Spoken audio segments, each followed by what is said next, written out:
सच्चिदानंद भगवान की जय। तो देखो आज के सत्संग में सतयुग, त्रेता, द्वापर और कलयुग। तो त्रेता और सतयुग, त्रेता आने का, द्वापर आने का कारण क्या है? एक बार, दूसरी बात इसी के साथ साथ आपको एक प्रश्न में उत्तर मिलेंगे कि हमारे धर्म के 4 चरण होते हैं। धर्म के 4 चरण होते हैं और 4 चरण होते हैं। तो 4 चरण तुम्हारे किस किस तरह से कब कब इनका जो छीड़ हुए यानी टूटे। सतयुग में 4 और त्रेता में 3, द्वापर में 1 और कलयुग में 1। द्वापर में 2 और कलयुग में 1। तो आपको इसी कथा में 2 प्रश्नों का उत्तर मिलेगा। मतलब ये है मेरे कहने का। तो एक कथा आती है कि हमारे एक अनरण्य राजा थे। सतयुग में पहले चरण की बात है ये। तो एक अनरण्य राजा थे। अनरण्य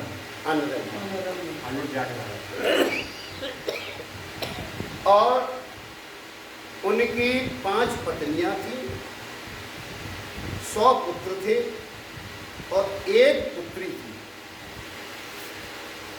पुत्री इतनी सुशील और सुंदर,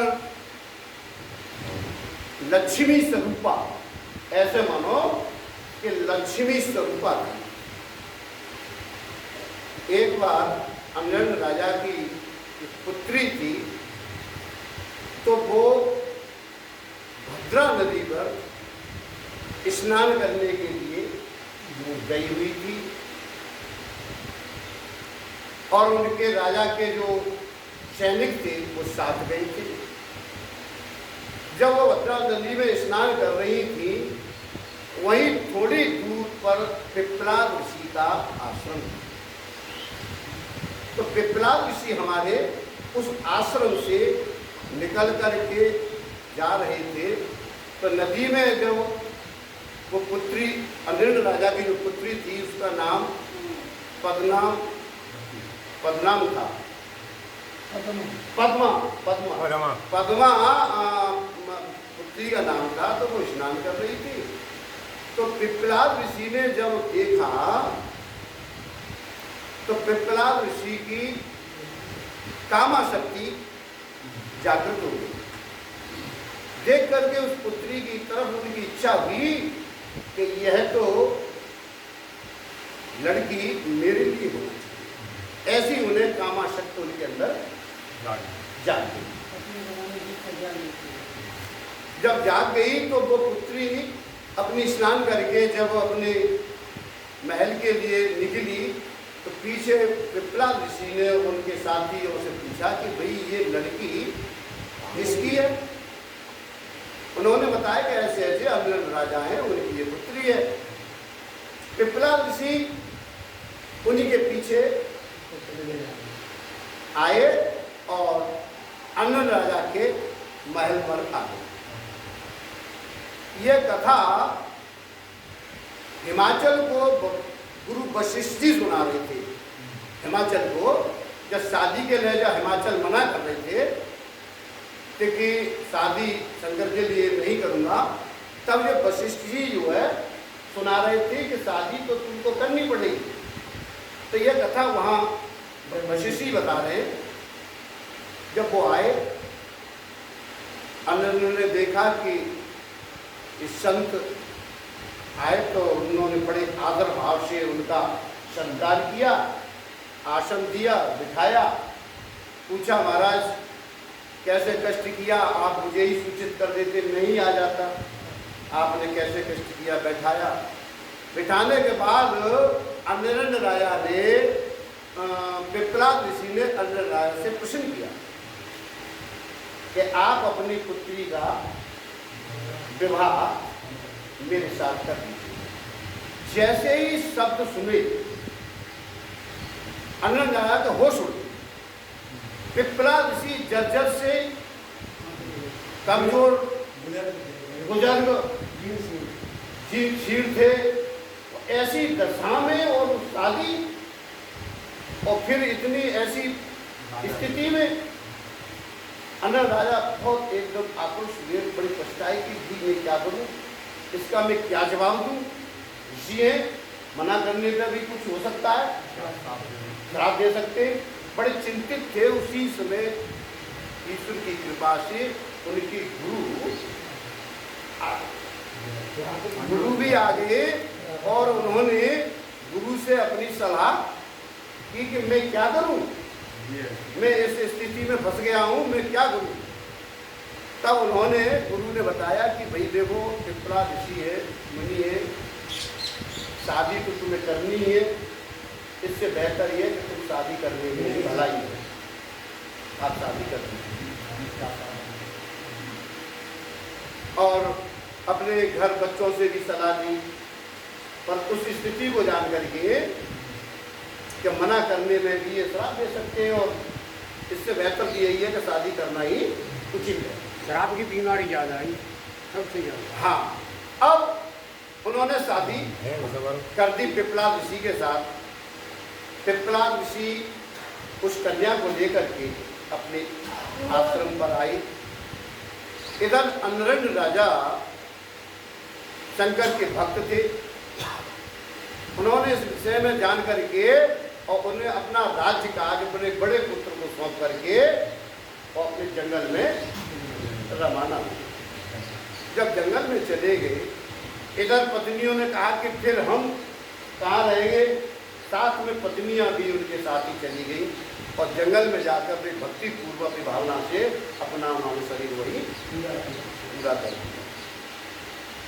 अब आगे पिपला ऋषि के साथ वो कन्या लक्ष्मी स्वरूपा, बड़ी सुंदर सुशील और बूढ़े बुजुर्ग जर्जर से और कंपत से कांपते हुए, और उनके साथ वो सेवा चाकरी में हर समय लगी रहती, जैसे लक्ष्मी नारायण की सेवा, ऐसे उनकी जो है सेवा करती थी। कई समय बीता। उसके बाद एक दिन भगवान की इच्छा, धर्म जो है अपने रथ में सवार होकर के और उधर से निकल रहे थे। इधर पद्मावती जो पिपलाद को ब्याही थी, और वो भी उसी समय वो भी एक सरोवर में स्नान कर रही थी। तो धर्म ने देखा कि तो बहुत सुंदर सुशील लड़की है कोई, और ये तो इस पूछना चाहिए कि कैसे। उसने पूछा कि भाई आप, तो उन्होंने बताया अपना कि मैं ऐसे ऐसे, मेरे पतिदेव हैं पिपला ऋषि, मैं उनकी धर्मपत्नी हूँ। तो धर्म ने कहा कि भी तू इसमें ऐसे बूढ़े आदमी के साथ तू रह रही है, और तेरा तो बहुत सुंदर यौवन है, तुझे तो किसी राजकुमार के साथ होना चाहिए था, ऐसे बूढ़े की तू सेवा कर रही है। कई प्रकार से उसको समझाया। उसके बाद में उन्होंने अपना भी बखान दिया कि मैं राजा हूँ, इस तरह से मेरा इतना महल है, इतना वो है, इतना, इससे तो बेटर ये है कि तू उन्हें छोड़ करके तू मेरे साथ।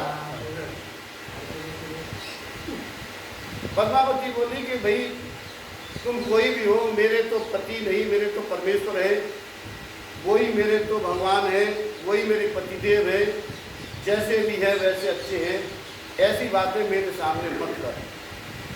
काफ़ी समझाने पर उसने भी और बहलाया उसका, परंतु पद्मावती कहने लगी, एक दुष्ट, तू मेरे आंखों से दूर हो जा, ऐसी बात तू मुझसे मत कर। जब धर्म से उतर करके नीचे आया, बोला कि इसने नहीं माना है, तो उसने जैसे ही उसके केसों को पकड़ने की कोशिश की, झट से केस को छुड़ाया, और छुड़ा करके उसने अश्राप दे दिया कि तू क्षय को प्राप्त हो। दुष्ट, तेरी कैसे इतनी हिम्मत पड़ी, तू मेरे केसों को पकड़ रहा है, तू क्षय को प्राप्त हो गया। जैसे ही क्षय को प्राप्त होने का श्राप मिला तो धर्म ने आंखें खोली कि ये तो बहुत बड़ा नुकसान हो गया। क्षय को प्राप्त होने का कारण है कि कभी मैं इस पाप से उभरूंगा ही नहीं। तब धर्म ने कहा कि बेटी, तू मेरी धर्म की बहन है, तू मेरी बेटी है, और मेरे तो संसार में सब मेरी बहन बेटी माँ के समान है, मैं तो धर्म हूँ। जब पद्मावती ने सुना कि तुम धर्म हो, उसे बड़ा अफसोस हुआ कि मैंने धर्म को क्षय का श्राप दे दिया, और जब धर्म ही नहीं रहेगा तो संसार में कुछ नहीं रहेगा। अब दोनों बड़े विचलित, बड़े चिंतित, असमंजस में फंस गए कि अब क्या किया जाए। धर्म ने भी थोड़ा इशारा दिया कि ये तो प्रभु की इच्छा थी, अपना तुम्हारा जो सत्यत्व का एक परिचय देने के लिए, और तुमने जो है क्षय को जो है धर्म को तो श्राप दे दिया है। अब तो पद्मावती घबराने लगी कि ये तो बहुत बुरा हो गया, गलत हो गया, परंतु श्राप दे दिया है तो उनको कुछ होने वाला नहीं। श्राप तो लग गया तो लग गया, कुछ नहीं होने वाला। ज्यादा निवेदन करने पर तब पद्मावती ने कहा था कि श्राप तो हटेगा नहीं, श्राप तो रहेगा, पर धर्म आज तेरा एक चरण टूट गया। आज तू 4 चरणों पर था, आज तेरा एक चरण टूट गया, और तू 3 चरणों से रहा। तो त्रेता में इस तरह से 3 चरण रहे। द्वापर में फिर तीसरा टूटा, 2 चरण रहेगा। आज कलयुग में 1 चरण पर आज हमारा धर्म स्थित है। इसलिए ये यहाँ कथा आती है कि धर्म के 4 चरणों की टूटने की विधि, और इसके बाद फिर हमारी पद्मावती को, कथा तो बहुत आगे है, फिर पद्मावती को धर्म ने उसे आशीर्वाद दिया कि तुम जिस यौवन में हो, जैसी हो ऐसी ही तू हमेशा तत्पर रहोगी, और तुम्हारे जो पिपलाद ऋषि है वो भी इसी प्रकार से तुम्हारे बराबर के सहयोगी बनेंगे। इस तरह से धर्म के 4 चरण टूटे हैं, और इस तरह से त्रेता, द्वापर और कलयुग का 1 चरण इस तरह से हमारा आपका आना हुआ।